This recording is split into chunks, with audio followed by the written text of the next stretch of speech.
ಬೀಳುವುದು ಸೋಲು ಅಲ್ಲ, ಬೀಳಿಕೊಂಡು ಮತ್ತೆ ಏಳದಿರುವುದೇ ಸೋಲು. Very good morning everyone. ನಾನು ನಿಮ್ಮ ಪ್ರೀತಿಯ ಹುಬ್ಳಿ ಹುಡುಗಿ.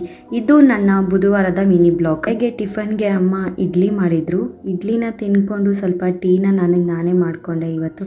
ಬಿಕಾಸ್ ಹೊಟ್ಟೆ ನೋವು ಸ್ಟಾರ್ಟ್ ಆಗಿತ್ತು. ಸೊ ಟೀನ ಕುಡಿದ್ರೆ ರಿಲೀಫ್ ಆಗುತ್ತೆ ಅಂತ ನನಗೆ ಅದು ಅಭ್ಯಾಸ. ಈ ಕಾಲದಲ್ಲಿ ಜಾಸ್ತಿ ನಿಯತ್ತು ಯಾರ ಜೊತೆಗೂ ಇರೋಕ್ಕೆ ಹೋಗ್ಬಾರ್ದು. ಯಾಕಂದರೆ ಮೋಸ ಮಾಡೋರೇ ತುಂಬ ಜನ ಆಗೋಗ್ಬಿಟ್ಟಿದ್ದಾರೆ.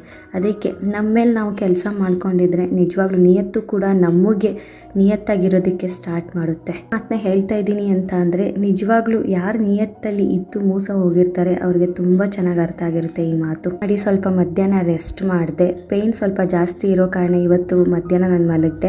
ಆ್ಯಸ್ ಯೂಶಲ್ ಆಗಿ ನಾನು ಮಧ್ಯಾಹ್ನ ಅಷ್ಟು ಈಸಿಯಾಗಿ ಮಲ್ಗಲ್ಲ. ಎದ್ದಿದ್ದಾದ್ಮೇಲೆ ನಮ್ಮಮ್ಮ ಫ್ರೆಂಡ್ ಏನು ಸ್ವೀಟ್ ಕೊಟ್ಟಿದ್ರು ಅಂತ ಹೇಳಿದ್ರು. ಸೊ ಅದನ್ನ ತಿಂದೆ. ನಮ್ಮಮ್ಮ ಯೂಟ್ಯೂಬ್ನ ರೆಫರ್ ಮಾಡಿ ಜಾಂಗೀರ್ನ ಪ್ರಿಪೇರ್ ಮಾಡ್ತಾಯಿದ್ರು.